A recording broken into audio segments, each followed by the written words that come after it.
ମାଙ୍କଡ଼ ହାତରେ ଶାଳଗ୍ରାମ ନଚେଇ ନେଚେଇ ନେଲା ପ୍ରାଣ ଅବସ୍ଥା ଯାହା ବର୍ତ୍ତମାନ ସରକାରଙ୍କର ଅବସ୍ଥା ହେଉଛି ସେୟା।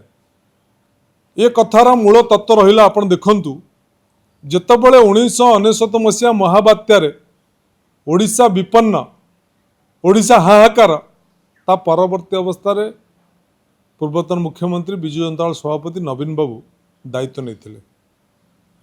ନବୀନ ବାବୁ ଦାୟିତ୍ୱ ନେଲା ପରେ ଓଭରଡ୍ରାଫ୍ଟ गोटे अभावी ओडिशा को 2024 गोटे प्रभावी ओडिशा उपस्थापित करते 24 वर्ष भितर प्राकृतिक विपर्यय मुकाबला करने अनेक भित्तिभूमि प्रस्तुत होता, अनेक योजना प्रस्तुत होता, जो योजना को विश्व मध्य स्वीकार करता।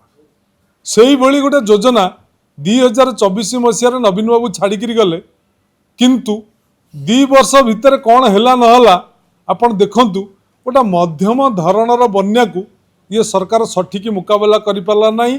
ये बन्या मुकाबला रे ये सरकार संपूर्ण रूपे विफल है।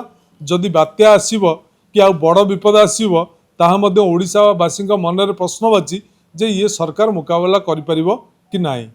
एवं 2 वर्ष भितर प्राकृतिक विपर्यय मुकाबला करिया पई जो योजना जो कार्यक्रम होवा कथा कौन सी कार्यक्रम ये सरकार 2 वर्ष भितर ग्रहण कलेनी, बरम पूर्व सरकार रे जहाँ योजना कार्यकारी होता से कार्यगुड़ा को बंद करी रखिले, उद्देश्यमूलक भाव राजनैतिक अभिसंधि रखी बंद कर रखिले, जार परिणाम आज गोटे मध्यम बन्या को ये सरकार मुकाबला कर पारना। जो कथाटा को सुजाता राउत दर्शैचंती, एते बड़ भित्तिभूमि, एते गोटे सुंदर व्यवस्था 24 वर्ष तले तैयारी होती, 24 वर्ष भितर तैयारी होता व्यवस्थाटा को 2 वर्ष भितर ये सरकार सुचारू रूपे नहीं पारानी, जो सरकार मध्यम धरण बन्या मुकाबला रे ये सरकार विफल।